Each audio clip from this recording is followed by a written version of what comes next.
Welcome to Prime Time, a show for adults in the prime of life. I'm Susan Hoskins, the director of the Princeton Senior Resource Center.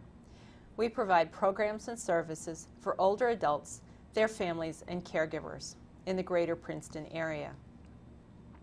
My guest today is Mauri Tyler, who is the Senior Resource Center's program director. Mauri is also a recreation therapist and an endorsed health rhythms facilitator.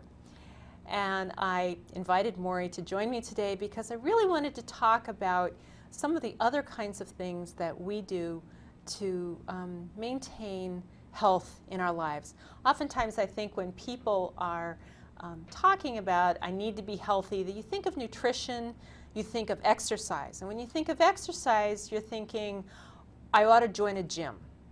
But I hate going and jumping and sweating and doing all that. Or I try to do it, but I don't like doing it alone.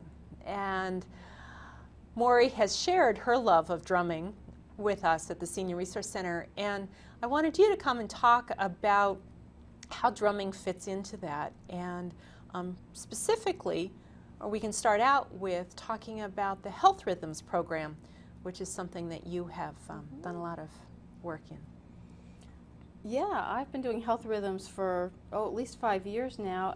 Health Rhythms is an evidence-based protocol, meaning there's research to support it, of group empowerment drumming, where a 1-hour session can really make a biological difference. Everyone knows music makes you feel better, but how? Can you prove it? So, a doctor named Barry Bittman set out to find out if you could, and he measured immune system markers before drumming and after, and there's a long process that went with this and a lot of mistakes along the way, but what they learned through their mistakes was that if you created a protocol like this that was easy, accessible, inviting, that people's immune systems would improve, specifically killer T cells. Raised. They drew blood before the activity, tested it, and then they drummed for an hour with this specific protocol, then drew blood again and found that killer T cells, the number had raised tremendously. Wow. And those are the cells that fight off cancer in your body. So group drumming is good fun and good for you.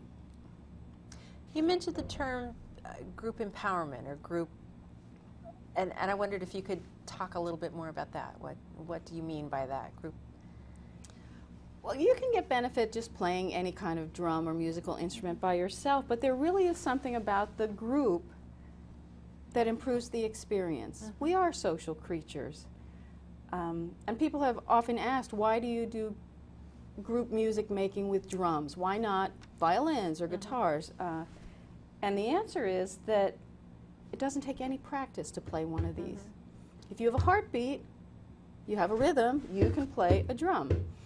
And this Health Rhythms protocol is full of lead-up activities and icebreakers to get anyone comfortable playing so that all varied activity levels of experience can play together and have a good time. And once you get over the intimidation factor up front, people who are not... I can't play. Like, exactly. I'm not musical. Not that you would know anything about that. I've heard you in the office. But so many people, especially in America, think they are not. It's a hard part of our culture. And this protocol makes it easy enough for people to play so they can experience the joy. Yeah. Like if you watch a band or something, they're so tight, doesn't it look like fun? And if you had 10 years to practice, you could do that. This way, we can all come do it right now. And everybody is a part of the song, everyone creates it.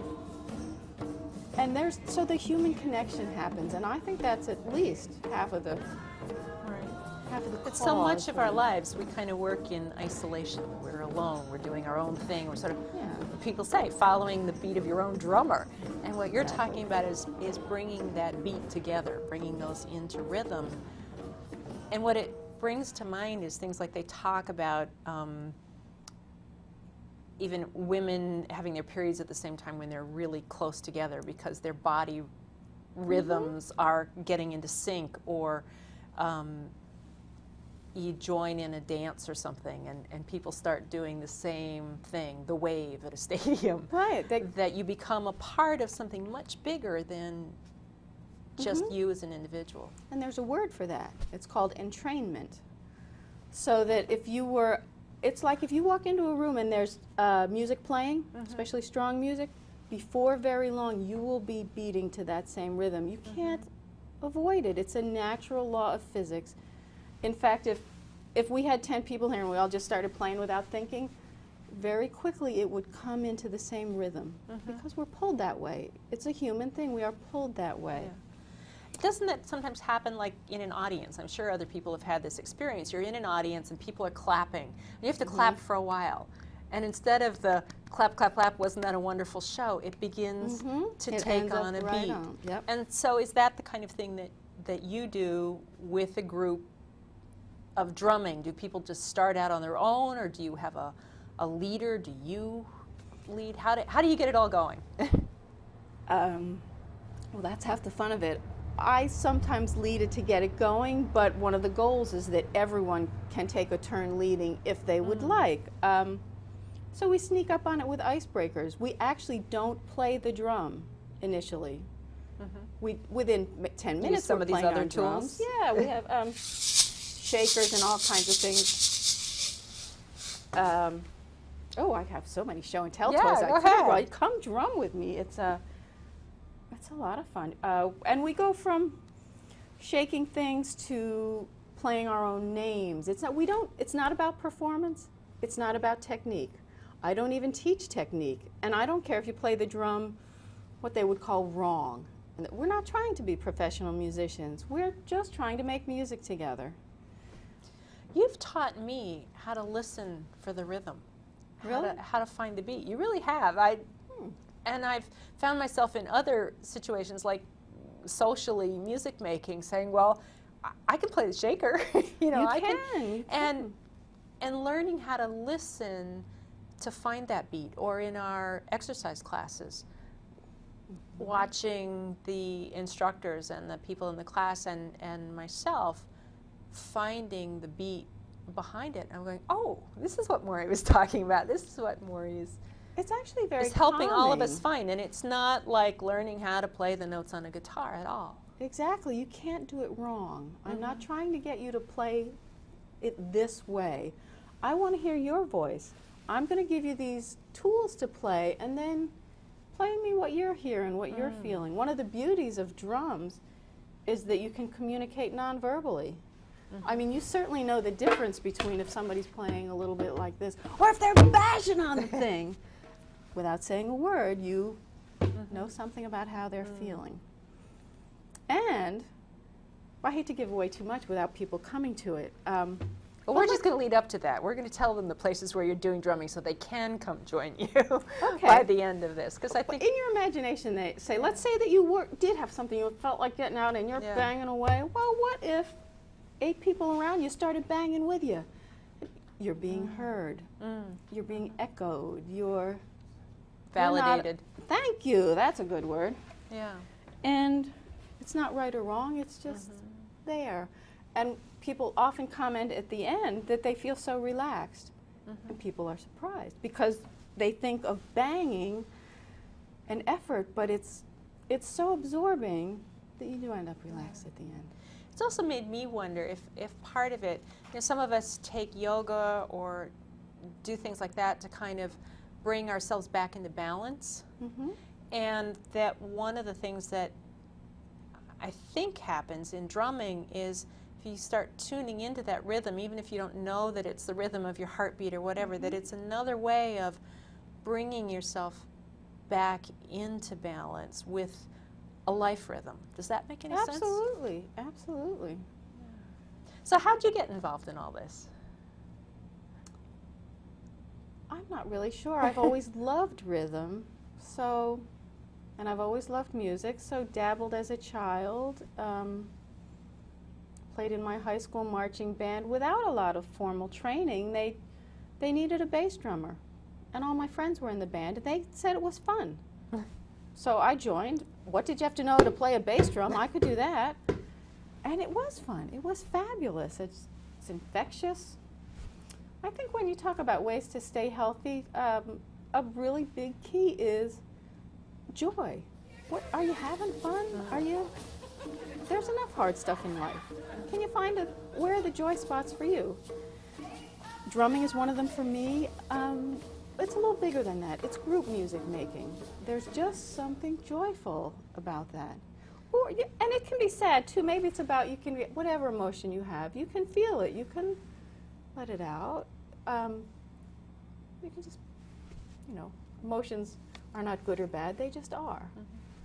Well, I've watched you do that, and I know that I was kind of skeptical at first, but I've watched that happen at the Senior Resource Center at times like our holiday party or something, where, before you came along, we would have, an a cappella choir or a cellist come and play.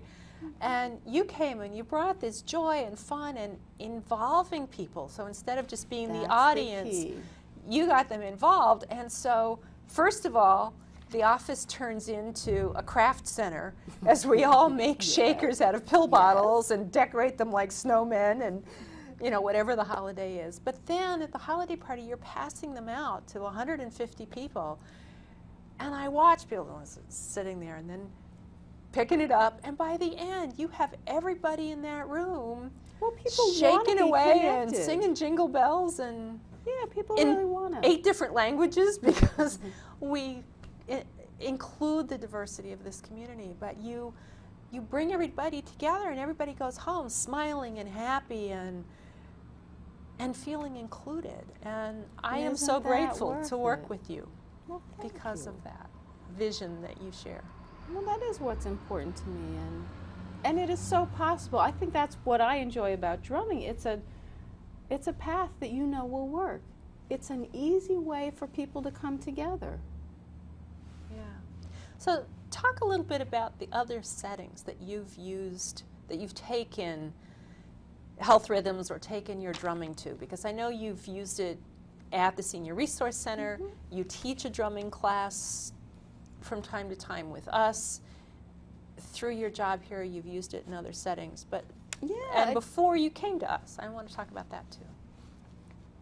Well, it's all recreational music making, meaning for the people as opposed to professional, and getting other people to play along. So it works anywhere. I've used it in long-term care, nursing homes. In fact, Princeton Young Achievers right here in Princeton, which is an after-school program, we took some of these smaller handheld ones and took the kids out after school to move around and exercise at the same time. How important that an after-school program wouldn't just be about academic enrichment, but you got to get a little blood flowing, get a little oxygen healthy going. Snacks, healthy bodies, Exactly. And again, building a sense of a group with the kids. Yeah. So it really is something for all ages. It is. And so it can Princeton be Young silly. Achievers, long-term care. Can you Princeton Adult School. You're teaching now for the adult school. I am. And we do some special things like we play for the start of the Susan Komen Race for the Cure, which is a breast cancer walk. Well, it's a run first, but we play for the walk. The runners are gone in a flash. But 10,000 walkers show up to raise money for breast cancer research. So it takes a good half hour for that many people to cross the start line. So, I've done it 3-4 years now, and this year we had maybe 8 drummers or so, and we just set up a nice street beat, a samba beat, like getting in the groove to head out. Right. And so people are boogieing by the time they're past your It's like the pulse of life underneath, and so it's very fun. It's very rewarding. People connect with you doing that. I have this image too of working in a long-term care facility where sometimes people are kind of shut down and closed off, and tremendously, and especially I've even used it with Alzheimer's people. Talk a little more about that. Many Alzheimer's people still have a strong sense of rhythm, of music. What they don't have is a memory, especially a working memory or so they don't follow directions particularly well. They can't do something in multiple steps, but they have a great sense of rhythm. So I couldn't tell them what to do, but if I put everything in their hands, they're right there. And there they are, that nonverbal communication. They're part of the group, they know it. They can feel it. And oftentimes family members, if you're able to set up something like that, it can be so rewarding because they can then connect with this person that they haven't been able to for maybe some months. That's wonderful. It is. It's, I know you've also done some hospice bedside music. Maybe not drumming so much, but actually, most of that was with a guitar, yes. Yeah. I trained in a lot of that, and I love it. And one time I was invited to do a post-funeral kind of thing, and I thought, oh, do they know what they're at? But all right, this was a friend, so all right, I loaded up all my equipment. I went to the house, I left it in the car, and I went in and, you know, made nice and let them know I had it, but please don't feel like we have to bring drums in. They'd been through the whole ceremony, the repast afterwards, and now they're just starting to crash. But what do you do then? And the bereaved daughter people aren't ready to all go off to their separate homes. Right, so and there I quarters am with just the yeah. family, and all the friends and supporters have gone home. And the bereaved daughter was a musician, so she wanted to just a little, whatever. And so we ever so gently eased in, and she found it comforting. Because, you know, once all the services are over, what's left? Yeah. Now you're going home to the emptiness. But here she could play a little music with her friends, and when she'd had enough, we stopped. But I was amazed at that it was actually a healing tool for her. Well, it sounds also like for her it would be grounding. Music is grounding for me. Music is one of the things that restores and renews me. And it's here's a primal. way I can share. Yeah. So even if Comes you're back thinking to of that. your own heartbeat, your mother's heartbeat, whatever, Yeah. the sound of the ocean, the rhythm of the waves, there's so many ways. I mean, life is rhythmical. Nature is cyclical, rhythmical, all that. So we're just tapping into a piece of who we really are. Right. So when you do drumming in this way, is it different from a teen drumming circle or something where everybody goes off to their room, or they gather in a park and bring their djembes and That's an interesting question, because there are so many different ways to run a drum circle. I run this health rhythm style, which is designed to pull people in. Okay. And maybe at the other end of the spectrum would be some of these, oh, you might call them thunder drummers or almost anarchist drummers that are in the park just being as loud as they can, and they don't care if they match you, but they all agree. They've all gone for that, so that's not necessarily a bad thing. They're all getting what they want. It would make me nuts. But that's what, and then there's also kids that come together and just get a little something going the same way. You know, everybody watches Glee these days. Music is coming back. It's getting to be more and more okay to build music together, to And what was the movie that we create. watched about the Oh, The Visitor. The Visitor, Yeah. which has some great scenes about drumming and the role that sort of connecting with other people sort of brought him out of Absolutely. isolation and loss and loneliness into connection with other people. And I felt like that really illustrated that that connecting, that beat of life. Right, and if you visualize some of the scenes you might have seen in that movie, or, you know, everybody knows there are places in Central Park where all kinds of drummers gather. And so there are some very hot drummers in there playing like crazy. But what if you just wanted to be a part of it and just play in the back and just keep up and watch? That's one of the beauties of a drum circle. You can be a leader or a follower. You can just be part of the song. There are no unimportant notes. Right. So it sounds like one of the things that's different about health rhythms is that as the facilitator, you're really drawing people in. It's not a spectator sport. So you're not there to watch the star do this fancy beat kind of thing that you might be if you ran across Very somebody in much. the park, that there might be one or two people drumming and a big circle of people standing there, maybe tapping their foot. But Right, maybe enjoying it, but probably scared to death. Spectators, They wouldn't right. touch, because and health rhythms is exactly the opposite. I want to hand you something and invite you in. So one of the things it does is the immune system changes that you talked about, the evidence, the research that shows that it changes the immune system. Right, Are there there's- other Yes. health benefits? We might as well. There are, and I thought, because you mentioned in the beginning about nutrition Yeah. and what we hear from the experts that we ought to be doing. Well, a lot of the experts and doctors and scientists agree on the big three, like a healthy diet, regular exercise, and not smoking. There's pretty much consensus about that. That's what you need to do for longevity and health and all. Well, they're now finding that the fourth factor is stress reduction, meaning how quickly can you offload stress? Because you can't avoid stress in life. If you're alive, you're going to get stressed. The people who do the best, live the longest, have the best quality of life, are those that can offload it quickly, to whom it doesn't stick. So how in your life do you manage that? And group drumming is a great way just to reduce stress, because when it's over, you just feel better. Yeah. And it's whatever was on your mind, the to-do list, the person you were angry at, the parking hassle, not that we have Yeah. any of those in Princeton, but you know, it's just gone. Yeah.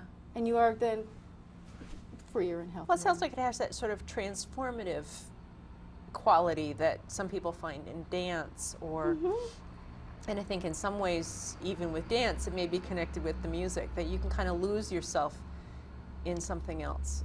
That's a very good indicator. If you're, picking a hobby or whatever you would like to spend your free time on, if when you're doing that hobby, you are so absorbed that you don't notice time go by, that's clearly a good one for you. It's restorative. That's a great point. Yeah. So, where can people find Health Rhythms or find I'm so group glad you drumming? asked. At the Princeton Senior Resource Center, for one, We'll have contact information up at the end. it's a busy place. Yes. You may have noticed. Currently, I'm trying a Monday afternoon slot. I teach for the Princeton Adult School on Monday nights in the same facility, the Suzanne Patterson building. Third Wednesday of the month, I'm at Robert Wood Johnson Hamilton. They truly appreciate the health benefits of drumming. And if people wanted to contact me, I guess at the center, there are, drumming is up and coming. I shouldn't say up and coming, it's being rediscovered. It's the oldest art form you can think of.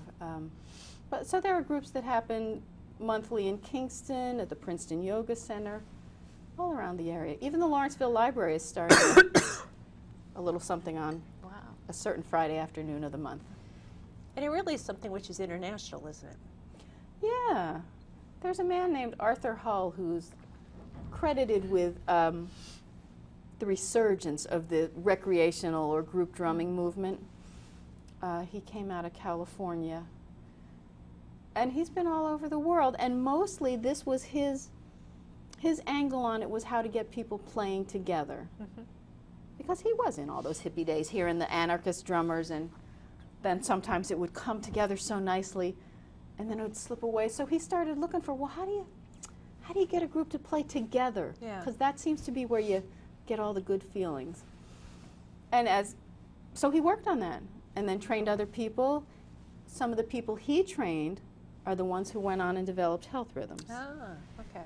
So he resists the term sometimes, but he's kind of the father of, Yeah. or the grandfather. He's getting a little Well, I older think now. about that universal language aspect too, that as our world becomes more and more multicultural, that things like this, where people can share those deep cultural traditions, but you don't have to speak English. You don't have to speak a common language. You can join in and bring to the group things from your own heritage, but learn from others. And sort of like the way, I'm thinking of the way that we've discovered table tennis as an international language, that people can come and play, and leave the words there's sort of out. some basic rules, but you can become a part of the group through the common language of the beat of the drum. Well, and one of the women I studied under, Christine Stevens, ran a beautiful project for drumming in Iraq.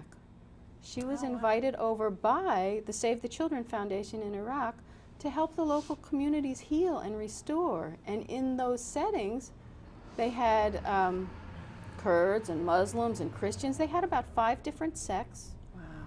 Wow. And at this point, they're just beat down because they all live in a war zone. They just want to rebuild their community. But of course, it was dangerous. It was still an active war zone. So in she goes with just the drums she could carry, one helper, and a translator. Wow. So she would lead this in English. It would be translated into Arabic and Kurdish, and they would have at it. And I think the most beautiful piece of that story, this was training other people how to facilitate, like the PYA, Princeton Young Achievers. It was training counselors to go home to their rec centers, their women's centers, their every kind of community center, and build these drum circles. So they're managing, they're getting along, and somewhere in day 2, she did her explanation of a specific activity, and then she said, and now we'll break into language groups for question and answer. And nothing happened. Nobody moved. She's starting to get nervous and turns to one of her translators and said, what's going on? And they said, they don't want to move. Wow. They're doing better. And just, I tear up at that story. Yeah. In 2 days. How it brought people together Yes. so tight. And I know that one of the things you've wanted to do is to run a facilitators group and spread the joy of showing other people how to do this. So And we have. if people are Remo has interested actually- in drumming, if people are interested in facilitating in that way, please get in touch with Mauri, because we want to spread the joy. Exactly. So thank you so much for coming today. My This has pleasure. been exciting, and I've learned a lot from working with you. And we didn't even beside play you. yet. Yeah. Just think. So I hope that other people come and experience that joy as well.